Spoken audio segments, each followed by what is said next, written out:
आता अशा क्वेश्चनला कसं डिस्कस केलं जातं बघा. एलसीएम एचसीएफचा क्वेश्चन आहे, एचसीएफ सांगितलंय, ठीक आहे ना.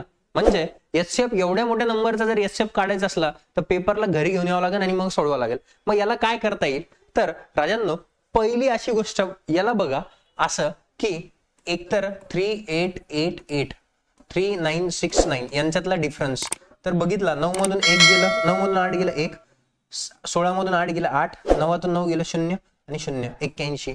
81 असणार म्हणजेच 81. जर त्याच्या मल्टिपल मधला कोणता नंबर भेटला असता तर ते पण केलं असतं. आणखीन आता डिफरन्स काढणं कधी कधी खूप कठीण होतं.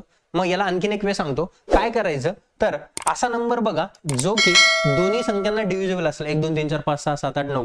तर हा नंबर बघा 8 3 24, 24 आणि 3 किती 27, 27 ला 3 ने भाग जातो, कसोटी 3 ची बेरजेला भाग द्या म्हणजे याला 3 ने भाग जातो. इकडे पण बघा 3 9 6 9 म्हणजे याला पण 3 ने भाग जातो. म्हणजे जो नंबर असणार याचा मसावी जो काय असणार आहे तो 3च्या मल्टिपल मध्ये पाहिजे, 3च्या मल्टिपल मध्ये पाहिजे. 73 3च्या मल्टिपल मध्ये येत नाही, 83 येत नाही, 71 येत नाही. एकच संख्या आहे ती, विषय संपला. असं पण करू शकता. 2 वेळ सांगितले तुम्हाला 1 मिनिटाच्या आत. चला अशाच क्वेश्चनला बघण्यासाठी चॅनलवरती नवीन असाल तर चॅनलला सबस्क्राईब करायला विसरू नका. डन.